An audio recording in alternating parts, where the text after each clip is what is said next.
Hi guys! Welcome to our channel! Kamusta ka? Alam ko naman na okay ka lang. Mas naging okay pa dahil napapanood mo ako today.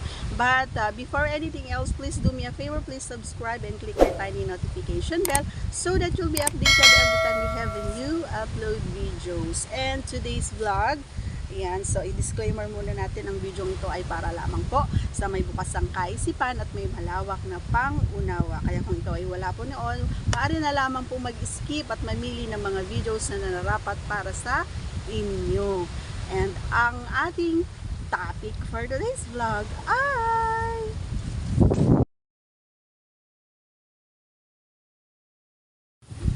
saan nga ba daw ako masaya? Sa mahaba o sa mataba? Natawa ako dun ha. Okay. Sagutin natin yan ng mabilisan, idol. Dahil ako yung tinanong mo, sasagutin natin yan. Sa mahaba, kasi idol, may mga posisyon na masaya. May mga movement na masaya ako kapag yan ay mahaba. Katulad ng yan, kapag nakadilata, gusto ko yon kapag mahaba. Hindi ko sinabing mataba, mahaba lang. Kapag mahaba kasi mostly ay payat siya pero mahaba, diba? Ganon. Mag-comment yung hindi agree doon sa sinabi ko. Minsan naman may mga mahaba na mataba, ganon. Pero yung tanong mo kasi mahaba o mataba, so doon tayo mag-focus sa sinabi mo lang.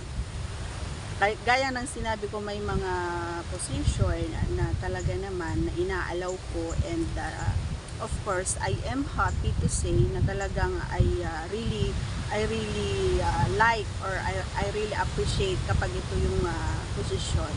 Katulad ng sinabi ko kanina, yung nakahiga yung babae. And then, yung nakaupo, ganyan. And, or yung naka-side.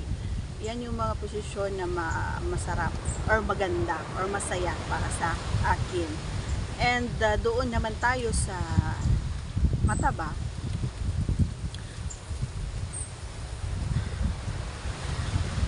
Masasabi kong gustong gusto ko siya. Masayang masaya ako kapag mataba. Kasi nga, hindi ko alam. Hindi ko alam, ano.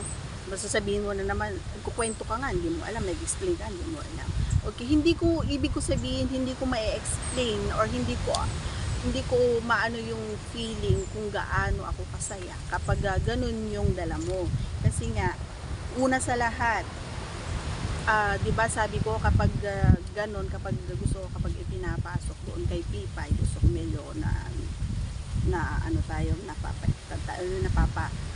mapapagaroon tayo, pero yung pag-aw natin is may kaunting lambing. Syempre yung sinasabi natin pag diba gusto mo yon, yung ganito ganon. Yung bakit na kapag umuungol, diba, ganon yon.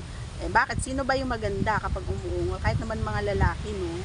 Walang gwapo kapag umuungol na. Talaga hindi mo na ma-explain or ma-drawing yung mukha ng isang tao kapag nasasarapan na, diba?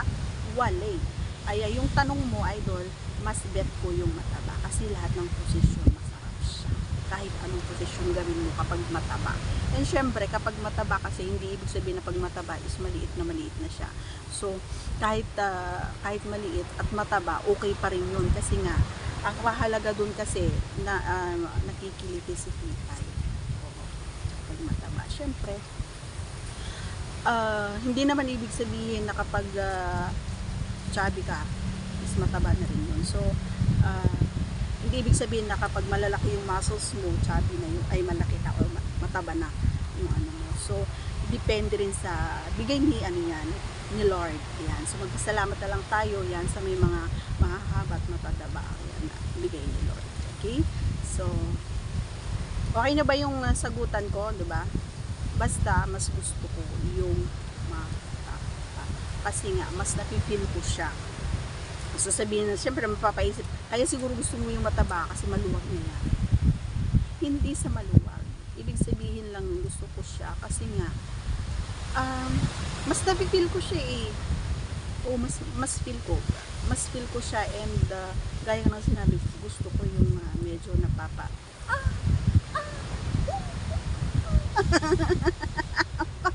ang pangit talaga na itsura kapag joke lang guys ha, pero totoo yun, ganun siya kasarap, lalong lalo na kapag aw-aw position, ang sarap nun. Oo, kasi kapag yung mahaba lang kasi kapag aw-aw mga idol ay masakit kasi mahaba eh, abot hanggang ano mo yun eh, hanggang matis. Diba mga idol? So sana nagustuhan mo ating kasagutan idol.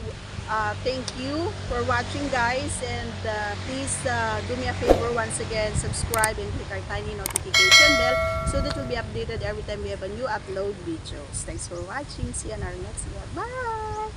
Take care, pasay care!